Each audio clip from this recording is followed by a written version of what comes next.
이제 2017년도 이제 마지막 주일입니다. 이제 오늘 저녁에 송구영신 예배드리면 2018년도가 시작이 됩니다. 하나님께서는요, 우리에게 항상 길을 보여주세요. 이제는 우리가 그 길을 못 보는 게 문제입니다. 이 길이라는 건요, 그 길을 따라가면 목적지에 도착하게 되어 있습니다. 별로 다른 생각할 필요 없어요. 좌로 우로 치우치지만 않으면 돼요. 그렇죠? 치우쳐서 문제입니다. 말씀을 통해서 과연 주님이 주신 길을 가는 게 뭔가, 우리 한번 이 한 해의 마지막을 하면서 이제 새로운 한 해를 계획하시면서 우리 주님이 여러분에게 주신 길을 따라가는 결단이 함께 있기를 우리 주님의 이름으로 축원합니다. 자, 우리 한번 인사하시겠어요? 주의 길을 따르세요 하고 인사해 주세요. 네, 시온의 대로를 향해 힘차게 뛰어가는 우리 한 분 한 분 되시기를 축원합니다. 기도하겠습니다. 사랑의 하나님 아버지, 저희들 주님 우리에게 보여주시는 길을 좌로우로 치우치지 않게 하여 주시고 담대히 나아갈 수 있는 믿음을 허락하여 주시옵소서.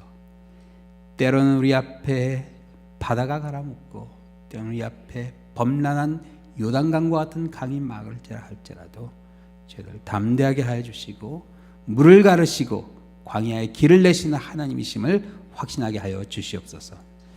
이 아침 말씀 전자와 듣는 자 함께 은혜되게 하여 주시며 모든 말씀 예수 그리스도의 이름으로 기도드립니다. 아멘. 하나님의 사람 모세가 하나님께 하나님의 영광을 보여달라 그렇게 간구합니다. 원하건대 주의 영광을 내게 보이소서. 하나님의 영광을 보면 죽는다고 그러셨는데 그걸 보여달라고 고집하세요. 왜 이렇게 굳이 하나님의 영광을 보여달라 했을까? 오늘 본문의 내용은요, 사실 이 바로 전에 나오는 사건과 연결해서 봐야만 이게 이해가 됩니다. 32장부터 이야기가 시작되는데요, 바로 모세가 시내산에 올라서 하나님께 율법을 받는 이야기입니다. 산에 올라가서 40일 동안 금식을 하면서 하나님께 말씀을 받는 가운데 있는데, 그만 이 산 밑에서 기다리는 사람들이 안달이 납니다. 그럴 생각에 모세가 죽은 게 아니냐. 그래서 아론에게 찾아가요. 아니 그런 일이 있으면 모여서 막 기도를 하고 언제 내려올까 하는 그런 마음으로 기다렸어야 되는데 항의하기 위해서 간 게 아닌가 싶어요. 언제까지 기다려야 되냐. 이 아론이 겁을 먹은 것 같습니다.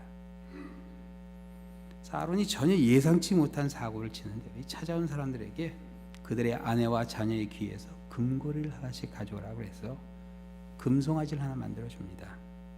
그래서 이 금송아지가 너희를 애굽에서 인도해낸 신이라고 하면서 그 금송아지한테 제사를 드리고 그리고 번제를 드리라 그렇게 명령합니다. 절을 하라 그래요.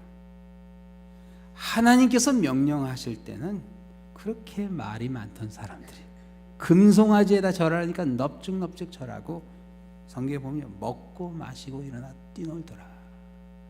사실 그게 성적인 타락을 은유해서 표현한 겁니다. 거룩한 삶은요, 어렵습니다. 근데 죄 짓는 일은 시키지 않아도 잘해요. 시키지 않아도 잘해요. 거룩한 삶이 어렵지 죄 짓는 일이야 하지 말라고 해도 하는 게 사람입니다. 이런 일이 산 밑에서 벌어지고 있으니까 하나님께서 얼마나 실망하셨겠어요. 모세는 지금 여기서 금식하고 그렇게 간절한 마음으로 하나님의 율법을 받고자 기다리고 있는데 이 산 밑에서는 술 취해서 추태를 부리며 그런 모습을 보게 될 때 하나님께서 진노하시면서 얼마나 화가 나셨는지요. 모세에게 이스라엘 백성들을 진멸해 버리시겠다, 다 죽여버리겠다고 그랬어요. 그리고 모세를 통해서 큰 나라를 일으켜주시겠다고 말씀하세요. 마음이 흔들릴 만한 그런 제안이었습니다. 사실 모세도 같은 동족이긴 하지만 그 이스라엘 백성들에게 사람들에게 받은 상처가 많은 사람이었어요. 40년 전에 애굽 사람들에게 그렇게 학대받았던 그들을 도와줬습니다. 그들을 학대했던 애굽 사람을 죽여버렸어요. 그랬으면 감사하게 생각하고 모세를 지켜주기는 못할 망정 그 말을 퍼뜨렸습니다. 참 악하죠. 모세는 하루아침에 애굽의 왕자에서 도망자 신사가 돼서 미디안 광야에서 40년을 보내요. 근데 애굽에서 교육받은 사람에게 있어서요, 사실 이 양치는 목자로 전락하는 건요 정말 너무나 끔찍한 일이에요. 왜냐하면 성경에 나옵니다. 애굽 사람은 목축업을 가증하게 여겼다. 너무나 비참한 거예요. 동족을 사랑한 죄로 하루아침에 바로의 궁전에서 미디안 광야로 쫓겨났는데, 여러분, 하나님께서 모세를 다시 불러 그 이스라엘 백성들을 인도라 했을 때 왜 모세가 마지막까지 거절했는지 아시겠죠? 하나님께서 이스라엘 백성들을 다 죽여버리겠다고 했을 때, 모세를 통해서 큰 나라를 일으키가 했을 때 마음이 전혀 흔들리지 않았다면 거짓말일 겁니다. 근데 모세는요, 하나님께 이런 제안을 합니다. 백성들을 대신해서 하나님께 용서를 구하게 돼요.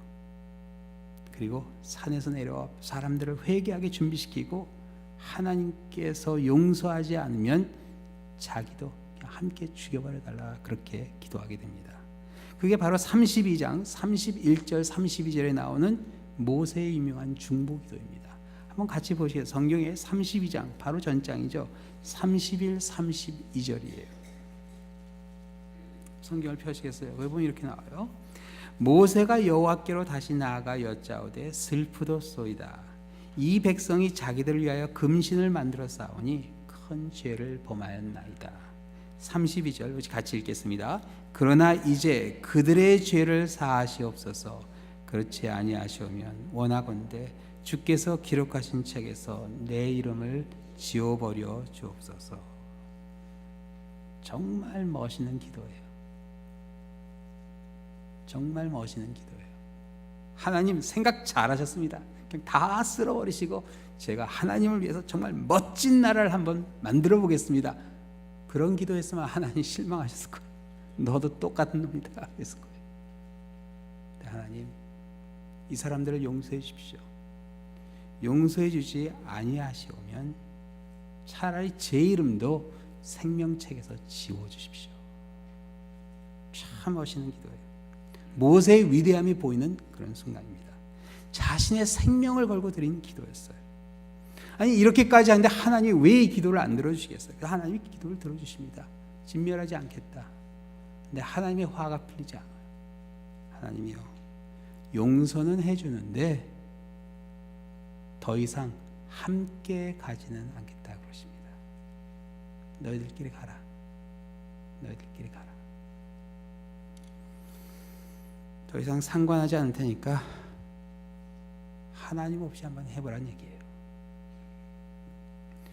사랑하는 성도 여러분, 하나님이 여러분에게 이런 말씀하시면 여러분은 어떻게 하시겠어요? 사탄은요, 이런 순간 우리에게 속삭입니다. 하나님 없이도 충분히 잘할 수 있다. 이 유혹에 빠지면 안 돼요.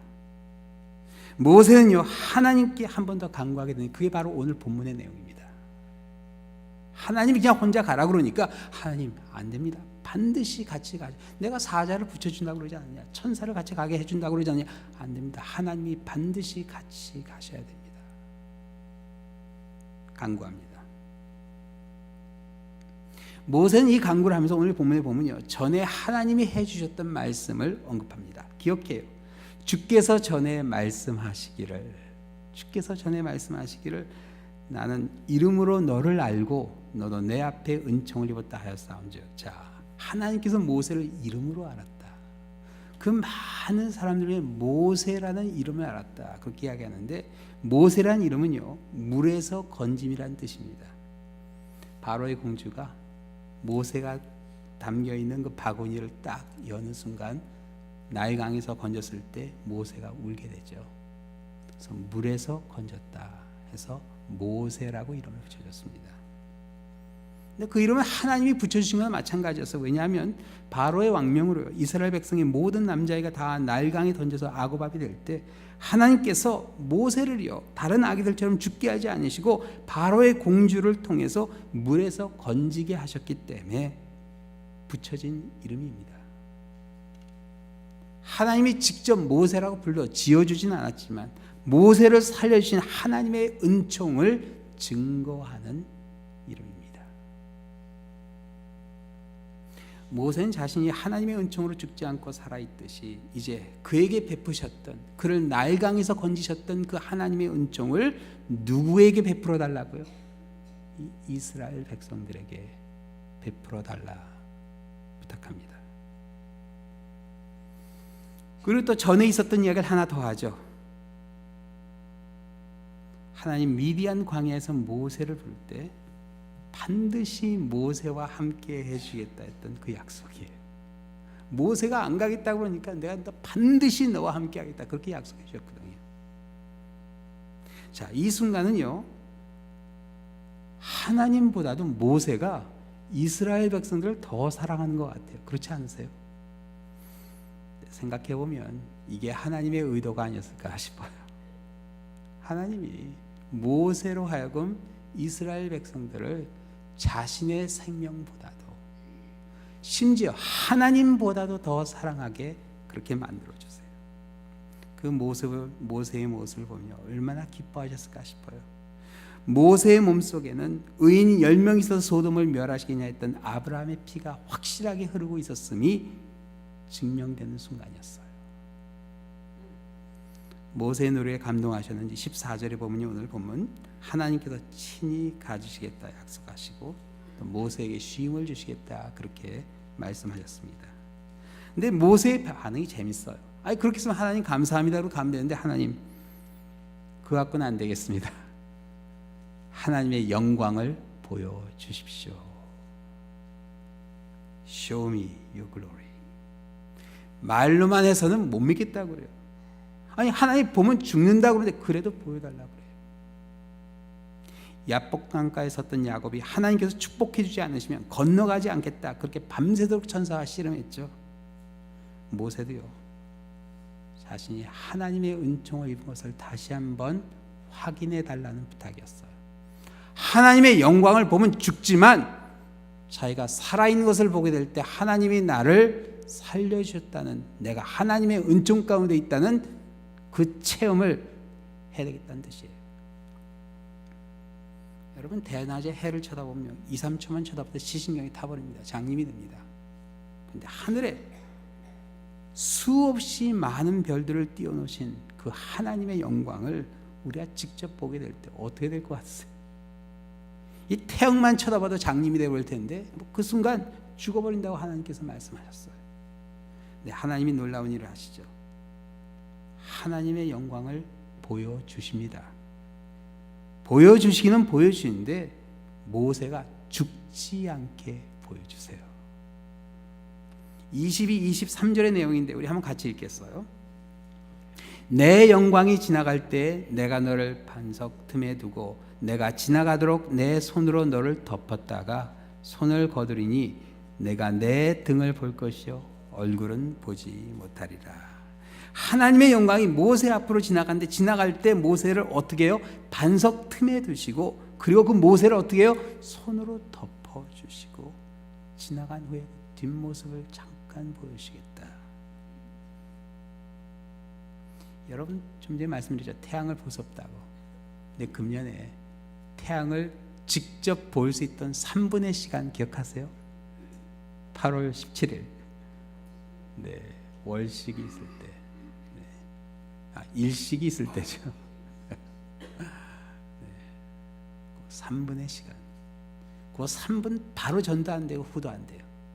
완전히 가렸을 때 잠깐 그 태양의 그 아름다움을 우리 육안으로 볼 수 있어요. 네, 그것도 꼭 끼고 봐야 돼요. 까딱하면 큰일 납니다.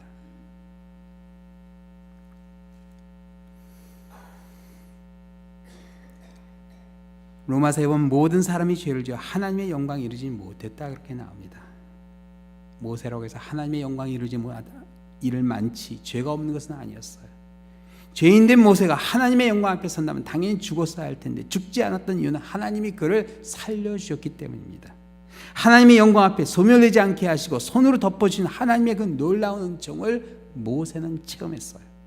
물에서 건져주셨던 은총이었습니다.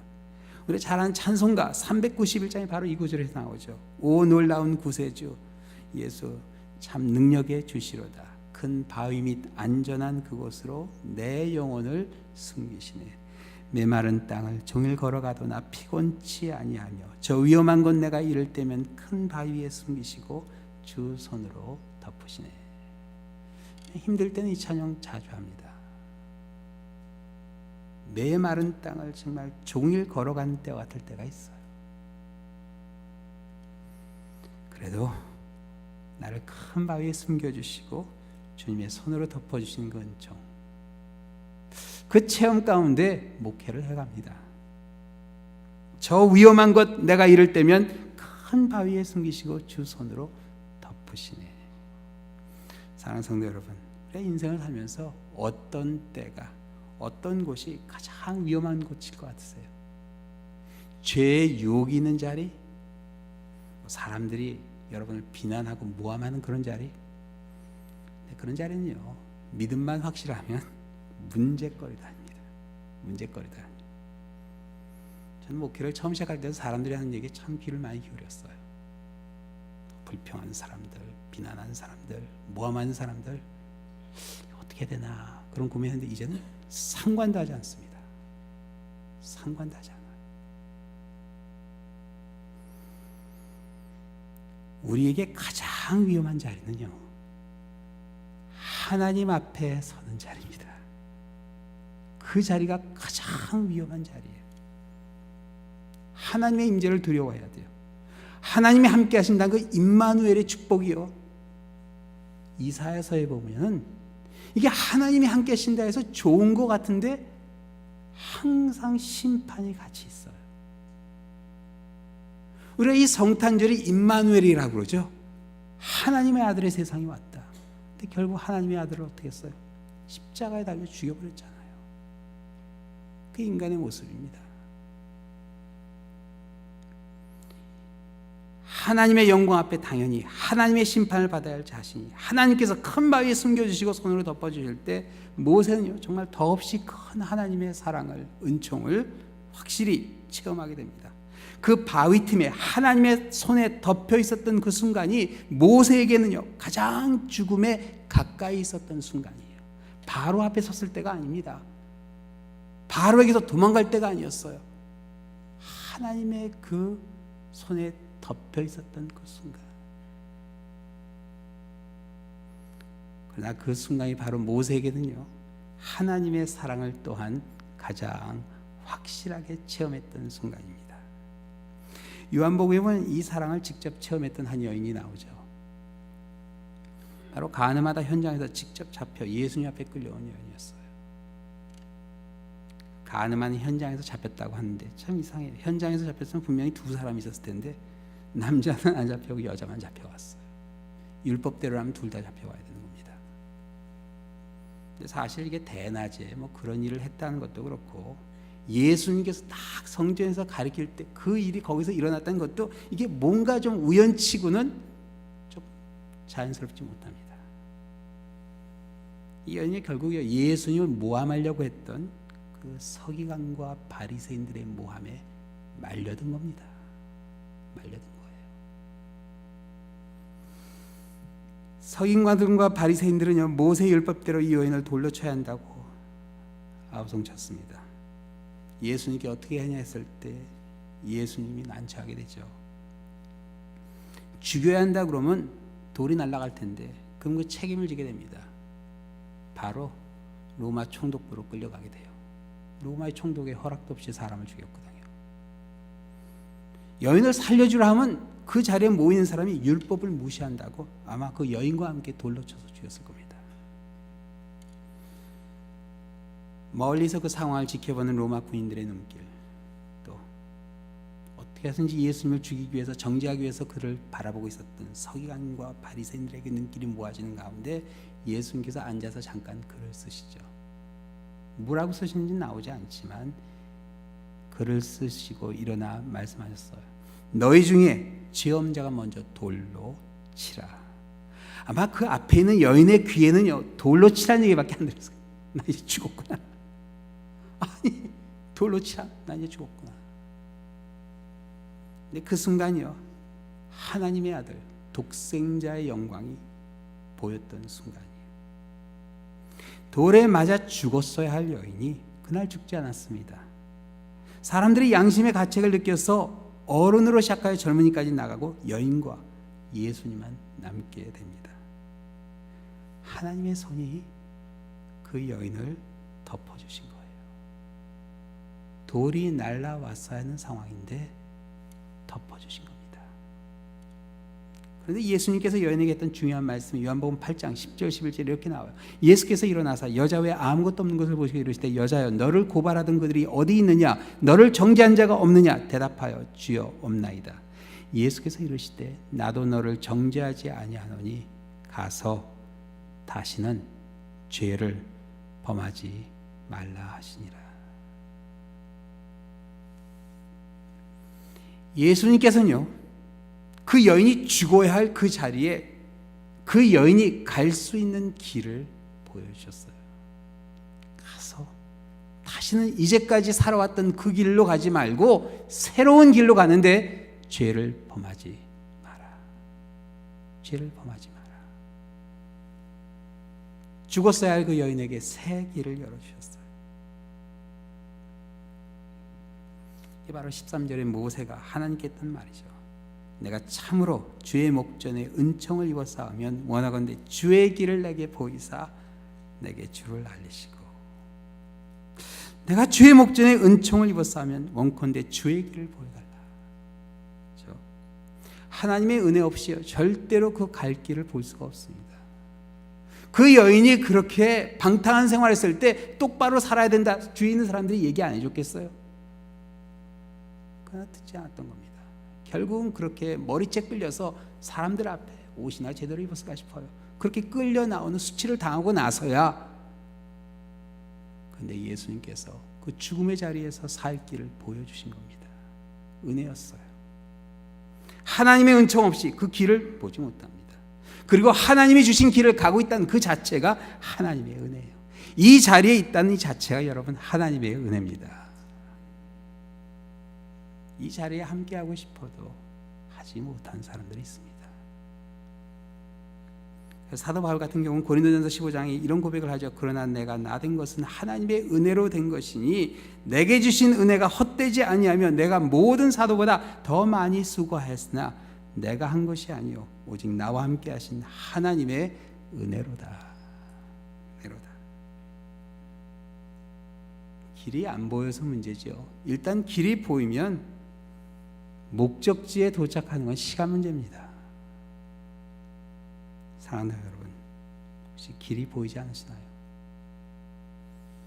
모세와 같이 길을 보여달라 구하시기 바랍니다. 우리 하나님은요, 광야의 길을 만들어주시는 하나님이세요. 길이 없는 곳에 길을 만들어주시는 하나님이십니다. 그래서 시편 84편에 이런 찬양이 나오죠.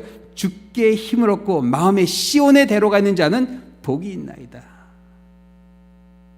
기도하겠습니다. 여러분, 2018년도를 여는 여러분의 그 마음속에 시온의 대로가 뚫리기를, 그리고 시온의 대로를 향해서 힘차게 달려가시는 여러분이 되시기를 우리 주님의 이름으로 축원합니다. 기도하시겠습니다. 사랑의 하나님 아버지, 저를 때로는 이 어렵고 힘든 이민 생활 가운데 불평 불만이 늘어가고 좌로 우로 치우칠 때가 너무나 많습니다. 그러나 주님의 은총 가운데 우리 마음속에 보여주신 그 시온의 대로를 향해서 힘차게 달려가는 우리의 삶이 되게 하여 주시옵소서. 주님의 뜻을 찾기 위해 생명까지 내려놓았던 모세와 같은 그런 결단이 주님을 섬기는 가운데, 우리의 삶 가운데 십자가를 졌던 우리 주님과 같은 섬김이 있게 하여 주시고, 우리 랄리한 장로교회가 한 마음이 되어서 시온의 대로에 함께 서는 역사가 이제 송구영신 예배를 통해 주님 앞에 서는 가운데 새해가 열어지는 가운데 일어나게 하여 주시옵소서. 모든 말씀 예수 그리스도의 이름으로 기도드립니다. 아멘.